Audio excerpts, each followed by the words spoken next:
नमस्कार।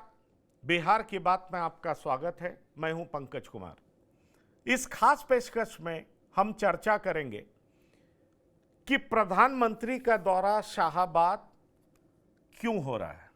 दरअसल आपको बता दें कि शाहाबाद और मगध ये दो ऐसे क्षेत्र हैं जहां लोकसभा में 9 सीटों में से 7 सीटें महागठबंधन जीतने में कामयाब रहा था। ऐसे में बड़ा सवाल उठता है कि प्रधानमंत्री इन इलाकों में पहुंच करके वहां के लोगों को अपने तरफ खींचने का प्रयास कर रहे हैं। दरअसल इसकी बड़ी वजह भी है। अगर आप आरजेडी के बड़े नेताओं से बात करें तो वो शाहाबाद और मगध को लेकर के कॉन्फिडेंट भी दिखते हैं। 2020 का चुनाव हो चाहे लोकसभा का चुनाव हो, हर चुनाव में आप ये पाएंगे कि शाहाबाद और मगध में महागठबंधन का परफॉर्मेंस बहुत शानदार रहा है। और दरअसल इसीलिए सम्राट चौधरी इस बात को लेकर के बता रहे हैं कि रोहतास के विक्रमगंज में कैसे प्रधानमंत्री आएंगे और प्रधानमंत्री ऑपरेशन सिंदूर की चर्चा तो करेंगे ही करेंगे, साथ ही ये भी बताएंगे कि एनडीए की सरकार ने किस तरीके से पाकिस्तान को धूल चटाया था। गंभीर सवाल यह है कि ऑपरेशन सिंदूर के बाद अगर पहला चुनाव होने वाला है तो वो बिहार का चुनाव होने वाला है। राहुल गांधी भी इन दिनों बिहार का लगातार दौरा कर रहे हैं। पिछले 5 महीने में 4 बार दौरा कर चुके हैं। जहां तक सवाल है महागठबंधन का, तो आरजेडी शाहाबाद और मगध को लेकर के बहुत ज्यादा कॉन्फिडेंट दिख रही है। क्या इन इलाकों में प्रधानमंत्री के प्रयास से एनडीए सेंधमारी कर सकेगा? क्या एनडीए अपने रिकॉर्ड को बेहतर कर सकेगा? ये ऐसी क्या बात है कि एनडीए इन इलाकों में बेहतर परफॉर्म नहीं कर पा रही है? उसके वोटर्स महागठबंधन की तरफ क्यों खिसक गए? लोकसभा चुनाव में तो ऐसा ही देखा। एनडीए बक्सर हार गई, आरा हार गई, काराकाट में उपेंद्र कुशवाहा हार गए, और जहां तक सवाल है औरंगाबाद, तो वहां भी हार गए। तो अब क्या प्रधानमंत्री के दौरे से पूरा सिनेरियो बदलेगा? ये हम आपको बताने जा रहे हैं। पहले आइए सुनिए सम्राट चौधरी क्या कहते हैं, उसके बाद शुरू करेंगे चर्चा। देखिए, आदरणीय प्रधानमंत्री जी 30 मई को बिहार आने वाले हैं और बिहार में पटना एयरपोर्ट का उद्घाटन करेंगे, बिहटा एयरपोर्ट का शिलान्यास करेंगे और इसके साथ साथ पटना से सासाराम जो एक्सप्रेसवे के तौर पर 4 लेन बनेगा, उसका भी शिलान्यास करने का काम करेंगे। और कई योजना बिजली से जुड़े हुए, रोड से जुड़े हुए का शिलान्यास उद्घाटन करने का काम करेंगे। और मोदी जी ने जिस तरह बिहार की धरती से आतंकवादियों को संदेश दिया था, जो करारा जवाब भी उन्होंने पाकिस्तान में घुसकर भारतीय सेना ने दिया, इसलिए मोदी जी का स्वागत भी बिहार की धरती पर आदरणीय नीतीश कुमार जी और पूरी बिहार की जनता। तो ये आपने सुना, ये सम्राट चौधरी कह रहे थे। सवाल ये है कि शाहाबाद और मगध पर फोकस एनडीए का क्यों है? सवाल ये भी है कि क्या यहां पर बेहतर परफॉर्म कर पाएगी? इन सवालों को समझने के लिए हम सीधा चलते हैं अपने मेहमान के पास और हम आपको बताएंगे कि वहां का समीकरण क्या है, क्यों महागठबंधन अभी भी कॉन्फिडेंट है कि हमारी स्थिति बेहतर रहेगी।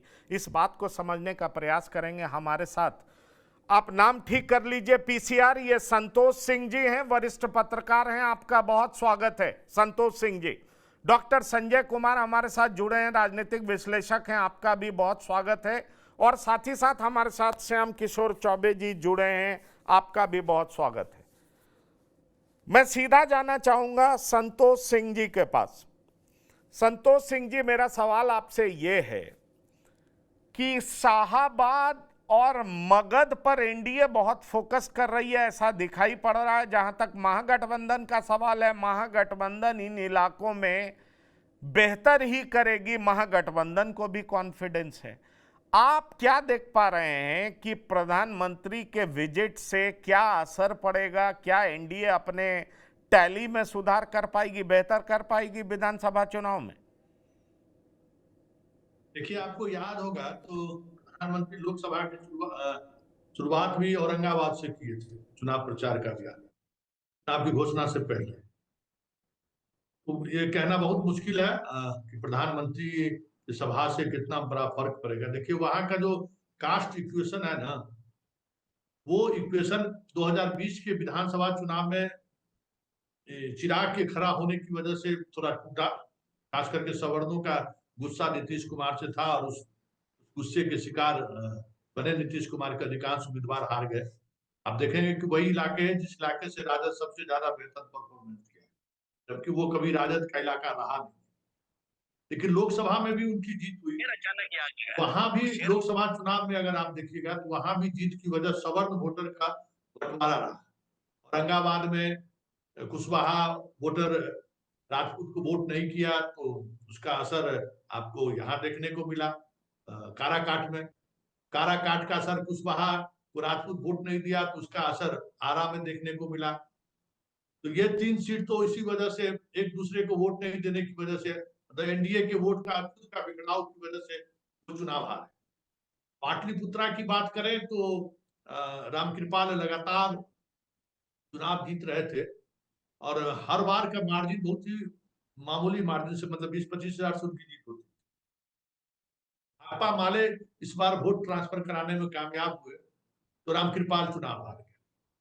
देखिए, ये इस कंस्टिट्यूंसीज का ये जहानाबाद की बात करिए, जहानाबाद तो जबरदस्ती नीतीश कुमार चुनाव करवा रहे थे। वहां जनवंशी के खिलाफ बहुत आक्रोश था। वो ताकि पिछले बार भी मुश्किल से 4-5 हजार वोट से जीते थे, जब मोदी की लहर चरम पर था उस वक्त भी।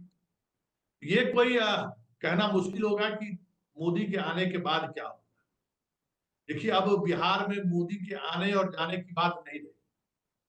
अब सवाल ये है कि नीतीश रहेंगे कि नहीं रहेंगे। मतलब नीतीश जिस मना स्थिति में है, उस मना स्थिति में मोदी प्रचार अभियान का कमान संभालते तो फिर कुछ बेहतर होता।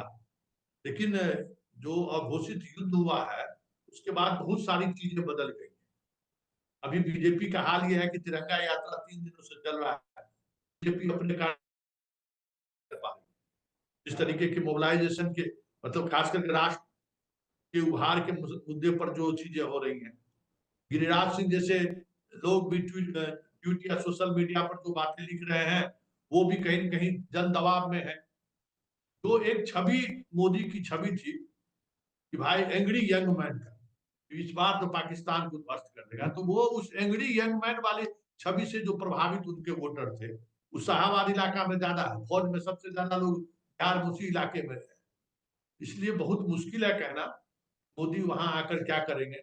लेकिन इतना तय है कि अगर इस युद्ध की वजह से जो चीजें, मतलब क्योंकि घोषणा भी मधुबनी से हुआ था, मतलब बिहार से ही हुआ था, और जीत का जश्न भी हमें लगता है कि शाहबाद से मनाने की कोशिश होगी। लेकिन वो जो एंग्री यंग मैन की छवि जो ध्वस्त हुई है, उससे बहुत ज्यादा प्रभावित होता हुआ दिख रहा है।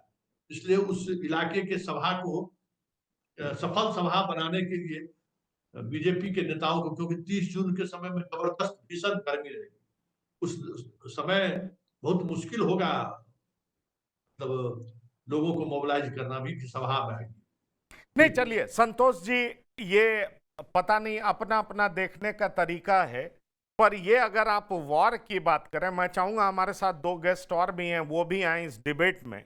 जहां तक वॉर को देखने का सवाल है, ठीक है, जिस दिन डोनाल्ड ट्रंप ने जिस तरह की बात की उसके बाद लगा कि बीजेपी के लिए ना तो उगलते बन रहा है ना निगलते बन। लेकिन उसके बाद तमाम वर्ल्ड मीडिया ने जिस तरीके से रिपोर्ट किया है, और अब सैटेलाइट पिक्चर से एक बात बहुत साफ आने लगा है कि एनडीए की सरकार ने पाकिस्तान को बुरे तरीके से हराया। तमाम वॉर एक्सपर्ट कह रहे हैं उसके 9 टेरर कैंप को ध्वस्त किया, 11 एयरबेस स्टेशन को ध्वस्त किया। हालत तो यह है कि यह चर्चा आने लगी कि कियारा हिल्स, जहां पर उसका एटॉमिक प्लांट है, वो उसका भी बाहरी इलाका ध्वस्त हुआ, बोरोन लाया गया। इजिप्ट से बहुत तरह की थ्योरी चल रही, और अब बीजेपी का जो पॉस्चरिंग दिखाई पड़ता है टीवी पर या वर्ल्ड मीडिया जिस तरीके से न्यूयॉर्क टाइम्स हो या और भी तमाम तरह का अखबार हो, क्योंकि न्यूयॉर्क टाइम्स अक्सर एनडीए के खिलाफ ही छापती है, इंडिया के खिलाफ छापती है, लेकिन न्यूयॉर्क टाइम्स तक को लिखना पड़ रहा है। तो अब जो चीजें बाहर निकल करके आ रही हैं डॉक्टर संजय, आपको लगता है कि इसकी वजह से बीजेपी को या प्रधानमंत्री का जो इमेज है, क्योंकि बीजेपी के तुरुप के इक्का तो प्रधानमंत्री हैं, क्या उनका इमेज डाइल्यूट होता हुआ दिखाई पड़ता है आपको? कल से एक और खबर चल गई है, वो ये है कि क्या बलूचिस्तान अलग हो गया, उसने अपने आप को इंडिपेंडेंट डिक्लेयर कर दिया, ये भी सोशल मीडिया पे खूब चहलकदमी कर रहा है। तो आपको लगता है कि जिस तरीके से इंडिया ने पाकिस्तान को करारा जवाब दिया, बहावलपुर मुरीदके में घुस गए, आर्मी बेस कैंप के बीच में जाके स्ट्राइक किया, और उसके बाद भी प्रधानमंत्री के इमेज को झटका लगा है? देखिए, एक सवाल पूछा जा रहा था कि आखिर अमेरिका कौन होता है मध्यस्थता करने वाला, और चूंकि डोनाल्ड ट्रंप का वो जो ट्वीट आया था मीडिएट अमेरिका, वही डोनाल्ड ट्रंप ने कल कतर में स्पष्ट कर दिया कि हमने कोई मध्यस्थता नहीं की है, बल्कि दोनों देशों की हमने मदद की है। हमने कहा है कि अगर व्यापार के क्षेत्र में आप आगे बढ़ना चाहते हैं तो फिर आप युद्ध से बचिए, हमने कोई मध्यस्थता नहीं की। तो सवाल जो पूछा जा रहा था, उस सवाल का जवाब अगर भारत के प्रधानमंत्री देते, उससे ज्यादा बेहतर हुआ कि डोनाल्ड ट्रंप ने ही अपने ही जो ट्वीट था उसका खुद खंडन कर दिया। खैर, वो बात समाप्त हो गई। देखिए, जब देश युद्ध लड़ता है तो फिर वो देश हो जाता है, कोई पार्टी नहीं हो जाती है। और चूंकि जो प्रधानमंत्री देश के होते हैं, उन्हीं के नेतृत्व में पूरी ताकत होती है। तो जो स्ट्रेटजी बनती है, जिस तरह से सेना को इन्होंने खुली छूट दी, जिस तरह से रक्षा मंत्री, विदेश मंत्री, गृह मंत्री, सबको इन्होंने अलग अलग टास्क दिया, और कोई भी ऑपरेशन होता है, कोई भी डिसीजन होता है, तो वो डिसीजन कोई अकेले नहीं लिया जाता है। न सरकार ले सकती है, न सेना ले सकती है। ये कंबाइंड डिसीजन होता है। सेना और सरकार दोनों मिलकर के परिस्थितियों का मूल्यांकन करते हैं और तब डिसीजन होता है। तो ये चीजें तो स्पष्ट हो ही गई ना। भारत कब चाहता है कि भाई हम पाकिस्तान को के साथ युद्ध में जाएं और पाकिस्तान को मिटा दें? युद्ध उत्तेजना में नहीं लड़ा जाता है, युद्ध समझदारी से लड़ी जाती नहीं, है। पर इसमें जो संतोष जी कह रहे हैं कि शाहाबाद इलाके से बहुत सारे लोग सेना में हैं, तो आपको ये लगता है कि प्रधानमंत्री का इमेज जो है कि भाई हम घर में घुस के मारेंगे, उन्होंने आदमपुर बेस स्टेशन से ये बात भी की है ना, क्या आपको लगता है कि ये इमेज डाइल्यूट हुआ है? या राहुल गांधी जिस तरीके से कल प्राइवेट में रिजर्वेशन की बात कर रहे थे, मुझे तो ये लगता है कि ऑपरेशन सिंदूर कहीं हावी ना हो जाए, इसलिए कांग्रेस अब प्राइवेट में रिजर्वेशन, तमाम तरह की बातों को जोरदार तरीके से उछालना शुरू कर दी है कि ऑपरेशन सिंदूर का काट यही हो सकता है, जातियों में विभक्त करो, प्राइवेटाइजेशन में रिजर्वेशन, प्राइवेट इंस्टीट्यूशन में रिजर्वेशन की बात करो। इन तमाम चीजों को जिस तरीके से वो सामने ला रहे थे, उससे तो लग रहा था कि शायद बीजेपी तिरंगा यात्रा के जरिए लोगों को साधना चाह रही है, तो कांग्रेस ने इसका काट ये ढूंढ निकाला। देखिए, कहावत है कि जो नए नए मुल्ला बनते हैं ना, तो प्याज ज्यादा खाते हैं। यही कांग्रेस थी जो जात पात की बात नहीं करती थी। यही राजीव गांधी थे जो मंडल कमीशन को लेकर के किस तरह से मुखर थे। यही नेहरू जी के मंत्रिमंडल में तय हुआ था कि किसी भी कीमत पर सामाजिक ताना बाना को नहीं ध्वस्त किया जाएगा और कोई कास्ट सेंसस की बात नहीं होगी। और ये जो राहुल गांधी हैं, वो क्या बोलते चल रहे हैं, अब वो उनकी मर्जी। बोले, लोकतंत्र में अधिकार है और विपक्ष के नेता हैं, कौन रोक देगा। लेकिन इस देश की परंपरा रही है, युद्ध जब भी लड़ा गया, पाकिस्तान से लड़ा गया, चाइना से लड़ा गया, वो 48 का हो, 65 का हो, 62 का हो, 71 का हो, परंपरा रही है कि पूरा देश उनके साथ खड़ा रहा, नेतृत्व चाहे जिनका भी रहा हो। तो संतोष जी सही बोल रहे हैं। वो जो बक्सर और आरा का इलाका है, वहां के नौजवान सेना में जाते हैं। अगर वो किसानी वहां के लोग करते हैं तो सेना के रूप में वो उनकी जवानी भी जो है वो सरहद पर ही समाप्त होती है। तो अगर वहां के लोगों को घुस करके तो मारा ही हिंदुस्तान, और कैसे मारा जाता है भाई? उरी के बाद एयर हमने सर्जिकल स्ट्राइक किया, हमने जो है वो पहलगाम हमला के बाद किस तरह से जो घुस करके नहीं, मारने की बात की, किस तरह से मारा है, तो वो जो इलाका है वो इलाका बिल्कुल नौजवानों का नहीं, इलाका ठीक है है। डॉक्टर संजय, सवाल ये उठता है, मैं चाहूंगा चौबे जी आए, मैं चाहूंगा ये कि प्रधानमंत्री को शाहाबाद में उतारा जा रहा है और वजह यह है कि एनडीए का सबसे कमजोर इलाका है, तो क्या प्रधानमंत्री का विजिट इतना असरदार होगा कि शाहाबाद और मगध में एनडीए अपना टैली बेहतर कर सकती है? क्योंकि पिछले चुनाव को भी हम देखें तो कई सारी ऐसी सीटें हैं जहां पर महागठबंधन बढ़त बढ़ाए हुए बनाए हुए दिखती है। आरा में बीजेपी जीतती है तो शाहपुर में आरजेडी जीतती है, बड़हरा में बीजेपी जीतती है तो अगियाओं में सीपीआईएमएल जीतता है। अगर आप देख लें तरारी में सीपीआईएमएल जीतता है, जगदीशपुर में आरजेडी जीतता है, संदेश में आरजेडी जीतता है, बक्सर में आरजेडी की जीत होती है, डुमरांव में सीपीआईएमएल की जीत होती है, राजपुर एससी कांग्रेस जीतता है, ब्रह्मपुर में आरजेडी जीतता है। मतलब आप देख लें सासाराम, काराकाट, चेनारी, नोखा, दिनारा, सब जगह महागठबंधन की जीत हुई है चौबे जी, पर जीत का मार्जिन 2000, 1500, 2500 यही है। जीत का मार्जिन कोई बहुत बड़ा नहीं है। पर पिछले और अब के चुनाव में एक बड़ा फर्क यह है चौबे जी कि पिछले चुनाव में चिराग पासवान विरोध कर रहे थे जेडीयू का, चिराग पासवान अलग चुनाव लड़ रहे थे। इस बार चिराग पासवान एनडीए के कुनबे में है। ऑपरेशन सिंदूर हाल फिलहाल हुआ है, भारत की तगड़ी सफलता मिली है, ज्यों-ज्यों दिन बीत रहा है वर्ल्ड मीडिया इसको एक्नॉलेज कर रहा है। पर दूसरी तरफ जातीय जनगणना करिए, वो केंद्र सरकार ने अनाउंस कर दिया, लेकिन अब प्राइवेट इंस्टीट्यूशन में भी रिजर्वेशन करिए, ये विपक्ष के हाथ में एक बड़ा अस्त्र दिखाई पड़ता है। तो अगर आप देखें बैलेंस और काउंटर बैलेंस, तो पलड़ा किधर झुकता हुआ नजर आता है? देखिए, अभी कहना ये तो बहुत बड़ा अर्लियर हो जाएगा ना, 6 महीना पहले कहना कि क्या स्थिति होगी। जो आप ऑपरेशन सिंदूर की बात कर रहे हैं या कल राहुल गांधी द्वारा दलितों के लिए आरक्षण की जो बात की गई अलग से वो बात कर रहे हैं, तो दोनों तरफ से प्रयास तो चल ही रहे हैं। इस बीच एक सवाल मेरे मन में आ रहा है, अब जब अभी की चर्चा में हम यहाँ से डोनाल्ड ट्रंप तक चले गए तो मेरे ख्याल से इस बात की भी कम से कम चर्चा भले न हो, लेकिन इस बात को इंडोर्स तो कर ही दिया जाना चाहिए कि जिस आधार पे लाल कृष्ण आडवाणी और मुरली मनोहर जोशी, कड़िया मुंडा आदि आदि अनेक दिग्गज नेताओं को गृहवास दे दिया गया, वह आधार तो सितंबर में आने वाला है। क्या प्रधानमंत्री गृहवास कर लेंगे 75 वर्ष में अपने मतलब मौखिक संविधान पर अमल करते हुए? हो सकता है नहीं भी करें भी। अगर कर लेते हैं तब उसके बाद कौन प्रधानमंत्री बनेंगे और कौन सी रणनीति होगी नवंबर के चुनाव के लिए, तब पर डिपेंड करेगा। अगर नहीं करते हैं या भाजपा नहीं करने देती है या जो परिस्थितियां बनती हैं कि वो सस्टेन करते हैं, तब परिस्थितियां अलग होंगी।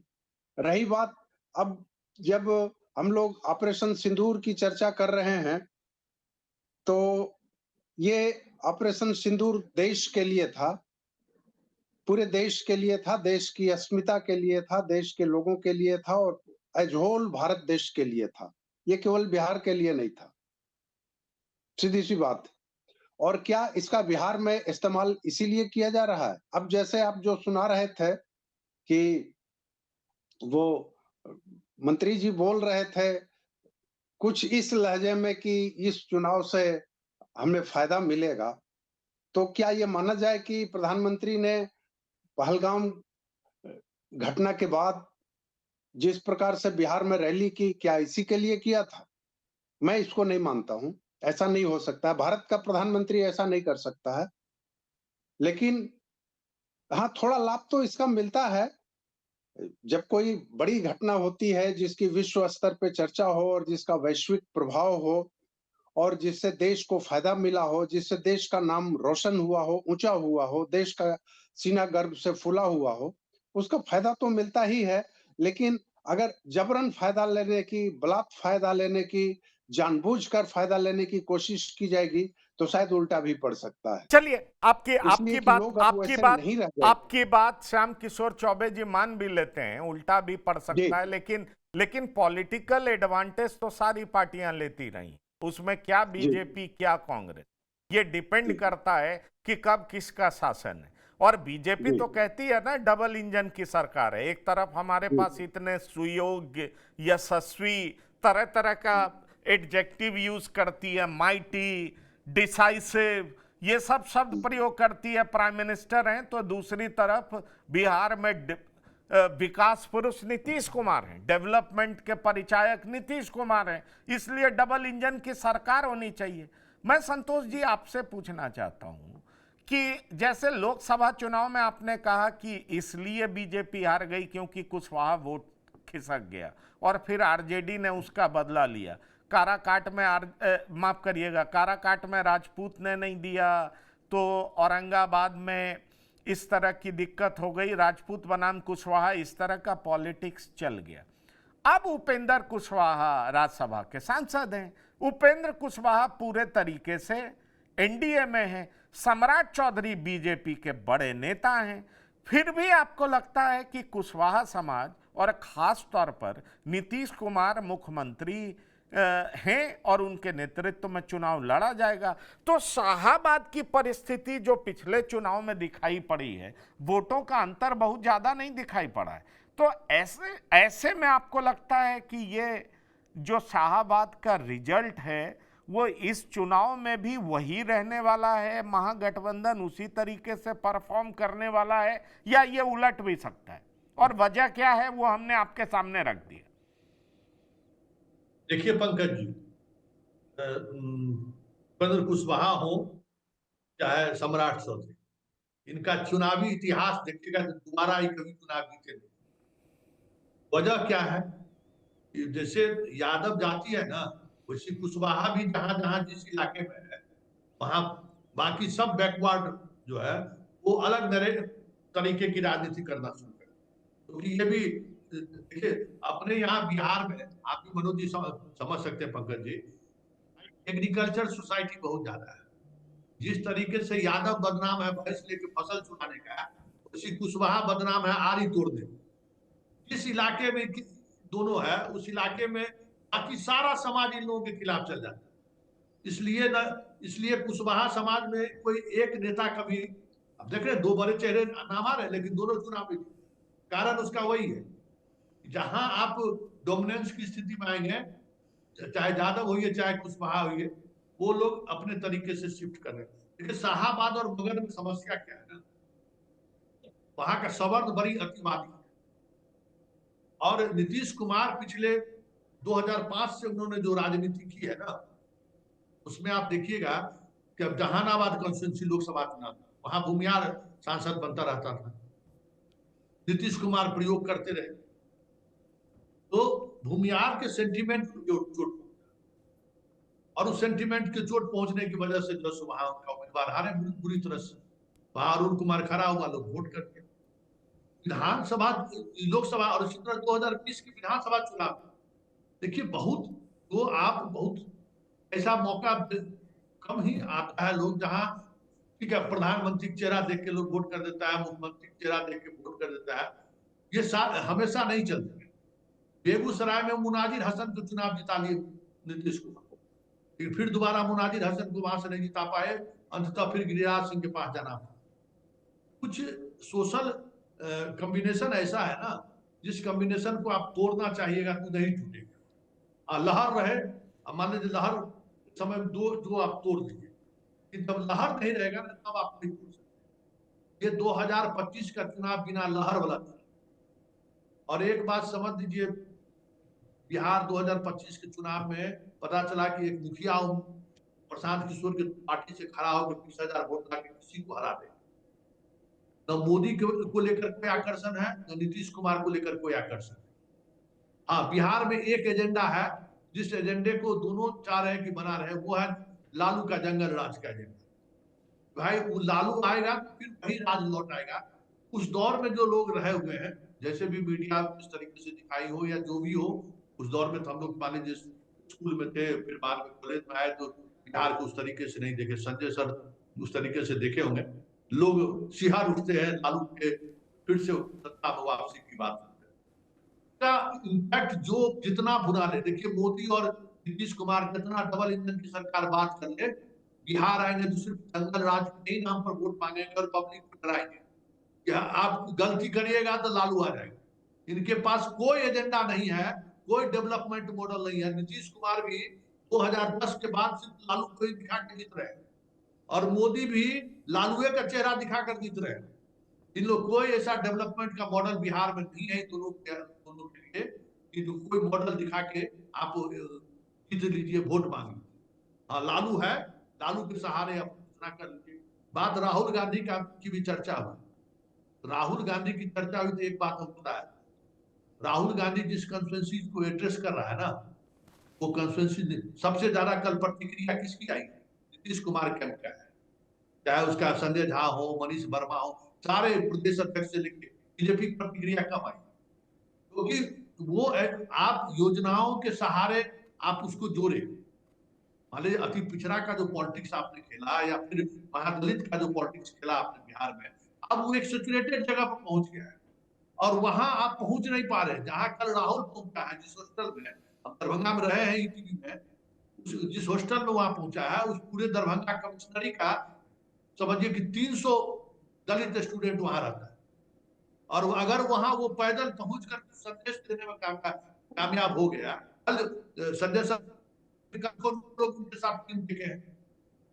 कई ऐसे चेहरे हैं जो एक बड़ी आबादी को इन्फ्लुएंस कर सकते हैं।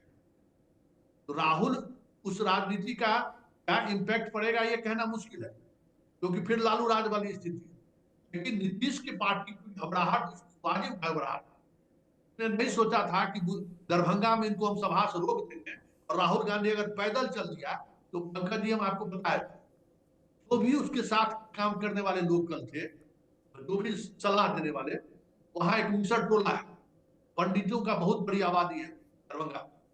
पहले किसी जमाने में खाटी कांग्रेसी होता था और आज खाटी बीजेपी है वो, और एक तरफ मुसलमानों का मोहल्ला है, दूसरी तरफ पंडितों का मोहल्ला है, और राहुल गांधी को पैदल उसी रास्ते से ले जाएगा। और आप मतलब हर लोगों को लगने लगा था कि आगे जाएगा तो राहुल गांधी चलेगा ही चलेगा, इतना पंडित जी वहां हो गया था अभी के दौर में, मतलब बीजेपी के दौर में। लेकिन हर महिला पुरुष जो जहां जिस हालत में था वो रोड पर निकलकर एक बार राहुल गांधी से हाथ मिलाने की कोशिश करा। देखिए ये बड़ा बदलाव है। वो सब इलाका ऐसा इलाका था जहां आरजेडी का कोई आदमी या कांग्रेस का कोई आदमी वोट मांगने नहीं जा सकता, और वहां वो लोग वो पहुंच गया पैदल। और इस पूरे रास्ते में समझ आई यही तो कम्युनिटी था, मुसलमान और ब्राह्मण, तो पहले कांग्रेस का वोट बैंक हुआ करता, और वो दोनों को साथ खींच के दलित हॉस्टल में लाने में कामयाब रहा। अब वो देखिए चुनाव में क्या होगा कहना मुश्किल, लेकिन नैरेटिव सेट करने में राहुल जो नैरेटिव सेट करके कल गए वो परेशानी है, जदयू खेमे में जबरदस्त परेशानी है। चलिए लेकिन ये है ना कि आप पढ़ाई में बहुत अच्छे हैं, पर आपका रिजल्ट कैसा है उसी से तो पता चलता है कि आप कितने अच्छे हैं। ठीक है, आपने बहुत मेहनत की, आप बहुत अच्छे हैं, पर असली जो कहते हैं कसौटी पर जब परखा जाएगा तो वो चुनाव का परिणाम होगा। एक सवाल इस सब से जरूर, संतोष जी मैं आपकी बातों से सहमत हूं।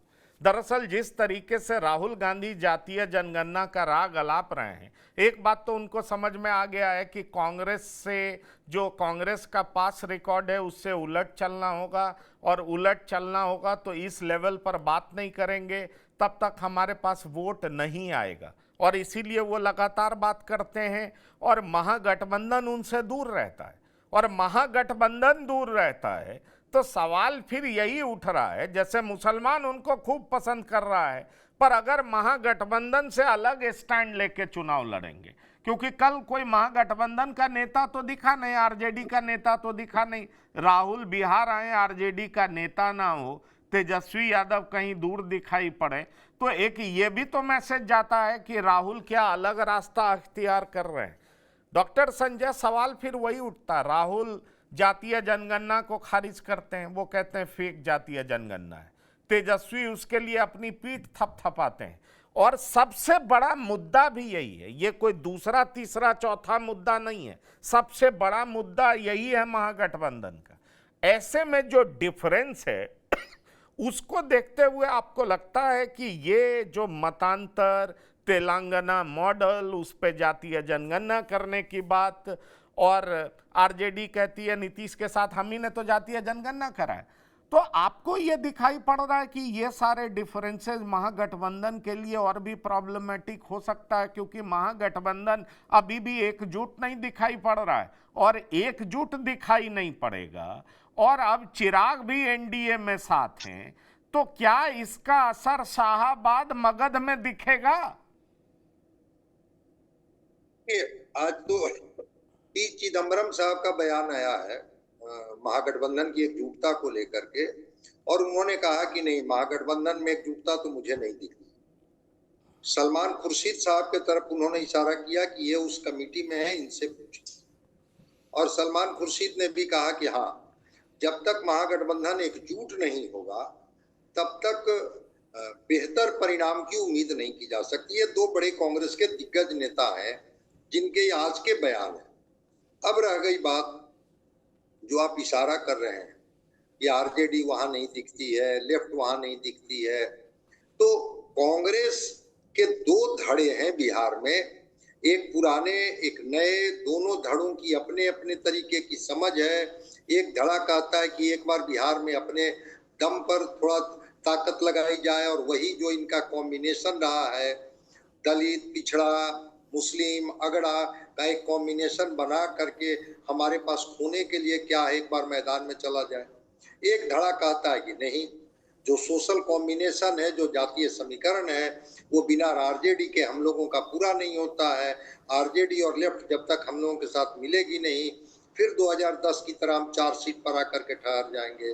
तो कांग्रेस अभी बात कर रही है, अगर इनको 40-45 सीटें दे करके चाहेंगे आरजेडी झटका देना, तो ऐसी स्थिति में कांग्रेस कुछ भी निर्णय ले सकती है। और एक आपने देखा कि जिस तरह से 243 सीटों को लेकर के इन्होंने जारी किया है कि भाई जो भी कैंडिडेट होंगे या उम्मीदवार अपने को समझते हैं, विधानसभा भाई जो स्कैनर जारी किया है और क्यूआर कोड से अपना ये करें, बताएं। तो अब रह गई बात कि पहले तो ये तो तय तो हो जाए। देखिए, शाहाबाद का इलाका हो या मगध का इलाका हो, जैसे ही लेफ्ट की ताकत मिल जाती है, और लेफ्ट में भी सीपीआई-एमएल की ताकत मिल जाती है, जैसे ही लालू प्रसाद जी के बारे में उस समय भी कहा जाता था लोकसभा चुनाव में कि अब ये माई से माइक हो गए हैं, ये बहुत सीट नहीं दे दिए थे कुशवाहा को। एक अभय कुशवाहा को इन्होंने लड़ा दिया था औरंगाबाद से, और एक सीट नवादा में कुशवाहा को दे दिया था, जो यादव लोग मानते थे कि ये तो सीट मेरी। यही 2 सीट उन्होंने दे करके और पूरा मगध और शाहाबाद का समीकरण उन्होंने बदल दिया था कि बिल्कुल कि जो कुशवाहा कभी यादव के साथ रहना नहीं चाहता था, वो कुशवाहा भी उनके साथ चला गया। रही सही कसर पवन सिंह ने पूरा कर दिया काराकाट में चुनाव लड़ करके, जो एक मैसेजिंग हुआ, क्योंकि चुनाव में परसेप्शन और मैसेजिंग का बहुत मतलब होता है। सच्चाई हो ना हो, अगर मैसेज चला गया कि नहीं ये लोग तो यहाँ वोट नहीं कर रहे हैं, हम यहाँ क्यों वोट करें, वही स्थिति जहानाबाद में हुई। जहानाबाद के लोग विदक गए कि ये सीट तो भूमियारों की सीट है, कि बार बार जो है शेख चंद्रवंशी जी को उम्मीदवार बना करके, एक बार तो मैंने इनकी बात मान ली, अब क्या हर बार चंद्रवंशी जी को ये सीट देंगे। अगर इसी तरह से, आज तो चिराग पासवान की भी बैठक हुई है उनके पार्टी की, और वो भी कह रहे हैं कि बिहार में हम अपनी स्वतंत्र अस्तित्व की अपेक्षा करते हैं। स्वतंत्र अस्तित्व क्या होता है भाई, जब आप अलायंस में हैं तो मतलब कि हमको भी मनोनुकूल सीट नहीं मिलेगा तो हम भी कुछ भी करेंगे, बिहार तो उनको बुला ही रहा है। और वही जो श्रवण अग्रवाल हैं पारस जी के यहाँ जो रहते हैं, वो कहे कि बिहार वार उनको नहीं बुला रहे, उनको प्रशांत किशोर जी बुला रहे हैं। तो समीकरण में कुछ भी हो सकता है कि प्रशांत किशोर जी, कांग्रेस, चिराग का भी कोई एक समीकरण बन सकता है, जिसकी संभावना से इनकार नहीं किया जा सकता है।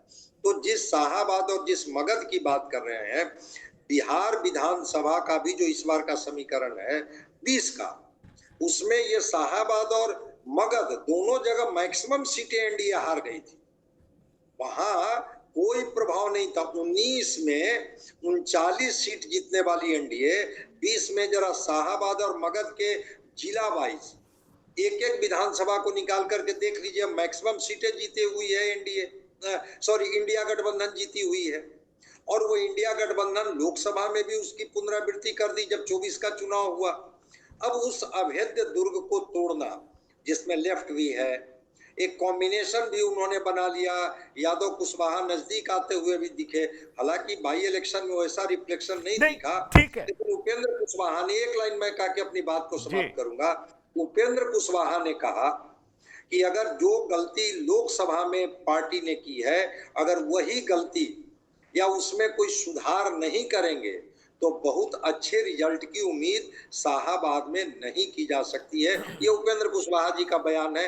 अब उनके बयान के क्या मायने हैं वो तो वो बेहतर बताएं। नहीं, अब ठीक है, मैं कुछ स्टैटिस्टिक्स रख रहा हूं। आपने बात किया ना कि आप उठा के देख लीजिए, हमारी टीम ने ग्राफिक्स भी रखा है स्क्रीन पर, आप लोग देख सकते हैं कि कहां से कौन कौन सी सीटें हैं। हम आपको ये बताना चाहेंगे कि आप देखिए, आरा से सीपीआई-एमएल जीतती है, बीजेपी को हराती है। और अगर हम शेड्यूल कास्ट रिजर्व सीट की बात करें तो अगियाओं में schedule caste CPI ML, Agiaon schedule caste reserve seat है, सीपीआई-एमएल जीतती है। फिर आप आ जाइए, राजपुर है, यहाँ कांग्रेस जीतती है। सासाराम रिजर्व नहीं है, यहाँ भी कांग्रेस जीतती है। चेनारी एससी रिजर्व सीट है, सीपीआई-एमएल जीतती है। उसके बाद आपको और भी बता दें, मोहनिया सीपीआई-एमएल जीतती है।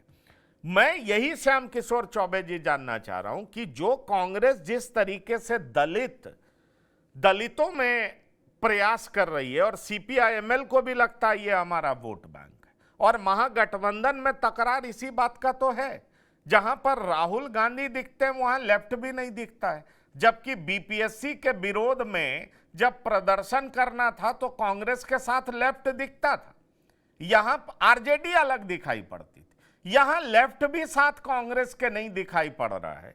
तो क्या आपको यह लग रहा है कि कांग्रेस उस वोट बैंक को हथियाने का प्रयास कर रही है जो या तो लेफ्ट का है या आरजेडी का है? लड़ाई तो वहां पर है, और इसीलिए राहुल अलग दिखने का प्रयास कर रहे हैं। अकेले ही पैदल अंबेडकर हॉस्टल पहुंच जाते हैं। जरा सोचिए, अगर उनके साथ तेजस्वी भी होते, दीपांकर भट्टाचार्य भी होते, तो ये कितना जबरदस्त मैसेज देता और किस तरीके से ये पूरे बिहार के चुनाव के लिए एक अलग मैसेजिंग का काम करता।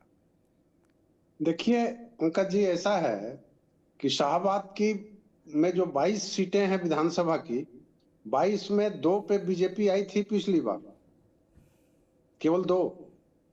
ऐसी स्थिति में अभी कुछ कहना मुश्किल है। फिर लोकसभा चुनाव में 4 की चारों सीटें एनडीए हार गया।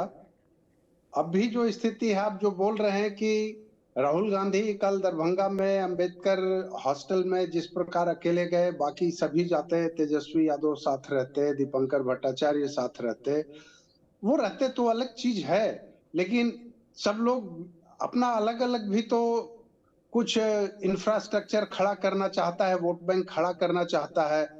और अभी कैसे कह सकते हैं कि महागठबंधन टूट ही गया है? ये नहीं कह सकते हैं ना कि टूट गया है, टूटा नहीं है। हाँ, ये कहिए कि अभी एक साथ नजर नहीं आ रहा है। संभावनाएं बहुत हैं। अब जैसे आप बोल रहे थे इसके पहले कि बीजेपी या एनडीए में होता है कि यशस्वी और ये इतने सारे विशेषण, तो उसके साथ एक पलटू चाचा वाला भी विशेषण तो है ना। तो ये चलते चलता है, पॉलिटिक्स में ये सब चलता है। और जब तक अब कुछ एक रास्ते पे हम नहीं आते हैं, मतलब चुनाव के रास्ते पे, अभी तो केवल ये कहिए क्या हो रहा है कि चुनाव के पहले की मतलब नेट प्रैक्टिस हो रही है। अभी नेट प्रैक्टिस दोनों तरफ से हो रही है। प्रधानमंत्री भी का भी बिहार का प्रेम उमड़ रहा है, राहुल गांधी का भी उमड़ रहा है।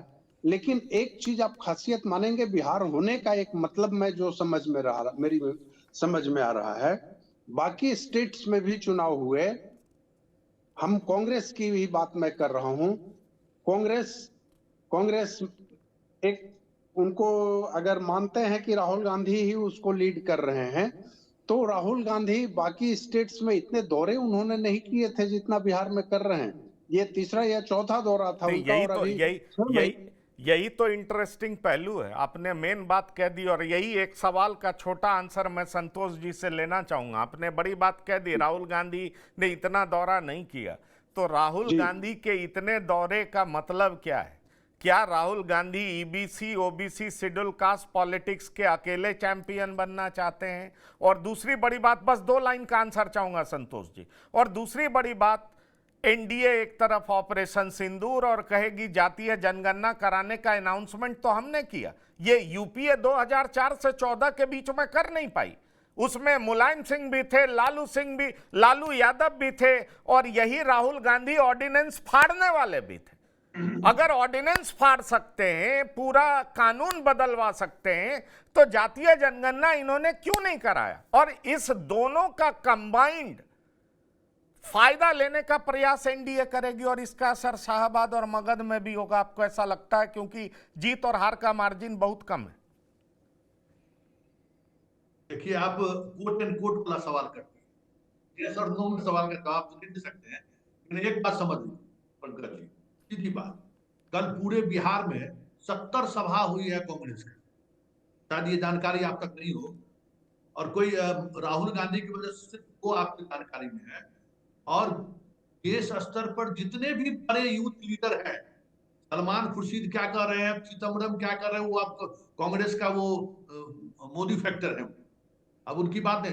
कल 70 सभा में शिंदे की बेटी से लेके और जितने भी यूथ लीडर हैं सारे लोग बिहार में थे, ये अलका लंबा से लेके सभी लोग, ये जानकारी नहीं होगा। और हर जगह कहीं दलित हॉस्टल में ये कार्यक्रम हुआ, शिक्षा न्याय करके कार्यक्रम का नाम है।